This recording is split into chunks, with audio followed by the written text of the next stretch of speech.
You've built momentum. Clients are coming in and work is getting done. But every win feels just a tiny bit messy. Tasks slip through the cracks. Sometimes clients are confused about what's next. But deep down, you're holding it together with duct tape and adrenaline. Earlier this week, on the Confessions of a Business Owner podcast, Norman talked about how chaos starts to feel normal. How, like other business owners, he just accepts it. Today, I want to show you what that mindset really costs and how to break free from it. This episode is about the price you're paying for chaos, even when the numbers look good. Revenue might be climbing, but chaos costs time, confidence, and long-term growth. Welcome to the Budding Entrepreneur Podcast. I'm Randy Bridges, business advisor, consultant, coach, and trusted partner to service-based business owners who are serious about performance, profit, and progress. This podcast exists to do one thing: help you solve the real problems that stall your growth, kill momentum, and burn out the very people who built your business. So let's get started, shall we? All right. We are on episode 207, and today is July 11th, 2025. In this session, we're digging into something most service-based business owners don't fully recognize, and that's the cost of internal chaos. Now, you've probably felt it. Your business is growing, but everything feels heavier, slower. And you spend more time managing the noise than the momentum. It's not because things are broken, it's because they're unstructured.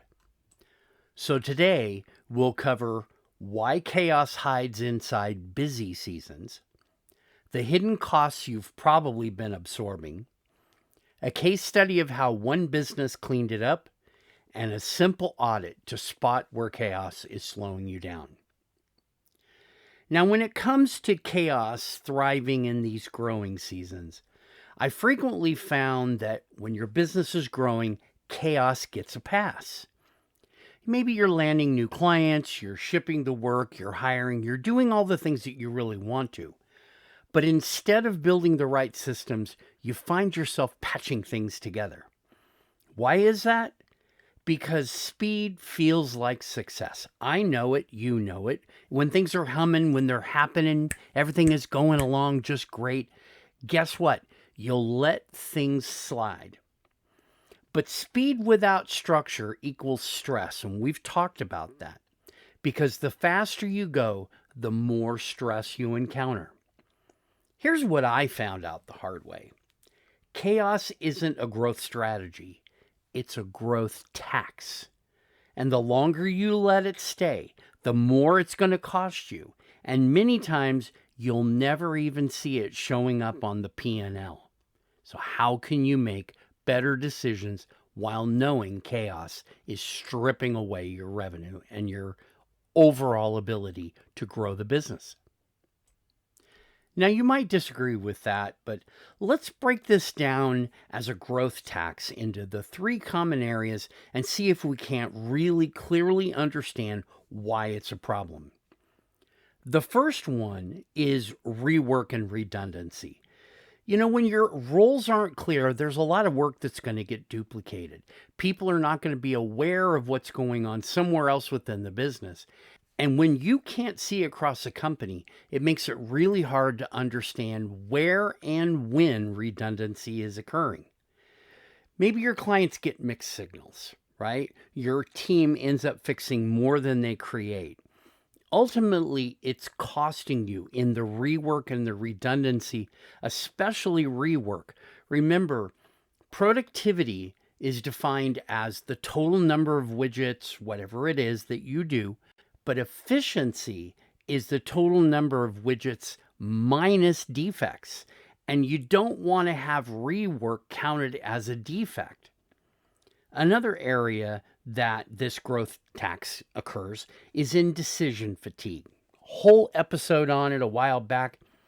This is where even minor decisions come to you and you can't get away from it. And when they do, you find yourself switching context.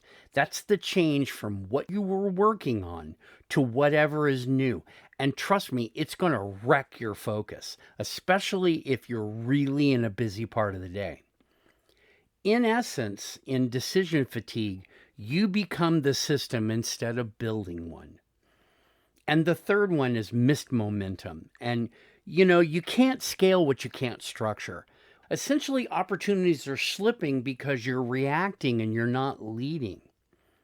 Your team is going to hesitate. Your clients are going to sense the drag. And it might be a very bad day to have that happen, especially when something is due. But the worst part about it, you might not even notice it's happening until it's baked in to how your company operates. So let's look at a mini case study that talks about this very concept and how we worked our way through this. I work with a solo attorney, and he's focused on family law. Smart guy, experienced, absolutely slammed with new client inquiries. Here's the thing. Even though the phone was ringing and the referrals kept coming, chaos was killing his growth. The intakes were messy. There were lots of calls that were missed, forms that were only half completed. No one on the team was quite sure who was supposed to follow up. And this attorney was running every initial consult, but without a consistent intake process, they were only picking up the obvious needs like divorce filings, and they were missing the bigger picture opportunities like estate planning or post-divorce modifications. And it wasn't because the clients didn't need more help. It was because the practice didn't have a system to ask better questions and connect the dots. And that's really strange because attorneys themselves are very good at asking questions. It's what they do. But for some strange reason in this case, it was being missed. So here's what I did when working with this attorney.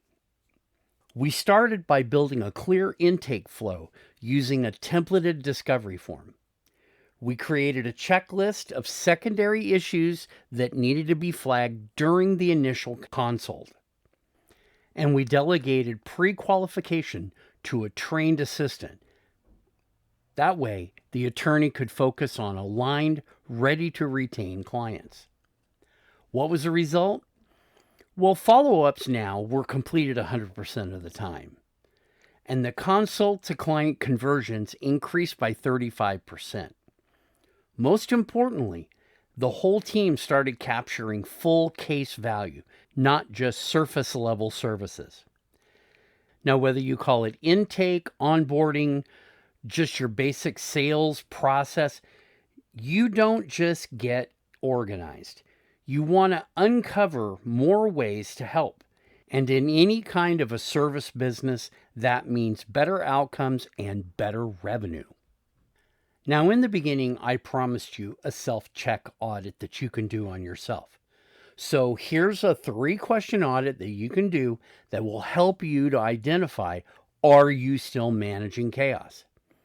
Number 1, is your team unclear on who owns what? Number 2, are you double checking most deliverables before they go out? And number 3, do your clients seem unsure about what happens next? If you said yes to any of these, that's not growth. That's friction. It doesn't mean your business is broken. It means it's outgrowing its current structure. But the good news is, it means it's fixable. This past Monday's episode was about a turning point, when Norman realized the business is running him. This episode today is about how you can reclaim control over what's happening in your business. Imagine having a business where you know what's happening without chasing it. Your team moves with clarity, your clients are guided with confidence, and you're still involved, but you're not essential to every decision, every task, every correction. That's what structure will buy you. That's what systemization delivers. So if everything still runs on your memory, your approvals, your inbox, this is your sign to clean it up, because chaos always costs more than you think. That's it for this episode. I hope you picked up some valuable insights and maybe even sparked a few new ideas. If you want to keep the conversation going or maybe even explore partnerships, don't hesitate to reach out. And hey, don't forget to subscribe, leave a review, and share this with someone who needs to hear it. The steps you take today could be the start of something big tomorrow. For the budding entrepreneur, I wish you the best in your health, your wealth, your business, your family, everything about you. Take care, and we'll see you back here next week.